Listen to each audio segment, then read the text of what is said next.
So in this Air Canada app tutorial video, I will be showing you how to book a direct flight on the Air Canada app. So once the Air Canada app is opened up, I want you to go to the bottom left and select book.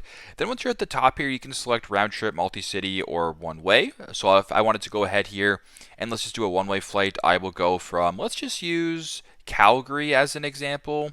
And let's just say we're going to like Arizona or Phoenix. And let's say we wanted to go on the 1st, I will press continue.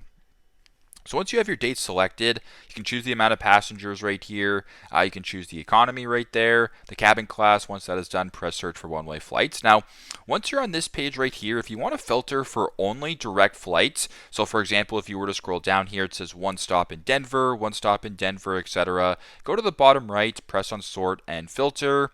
Then scroll down to where it says filter any stops. Now, in this case, non-stop is not available, so this might be a bad example here. So if I wanted to change this, let's just say, I don't know, Calgary to Toronto.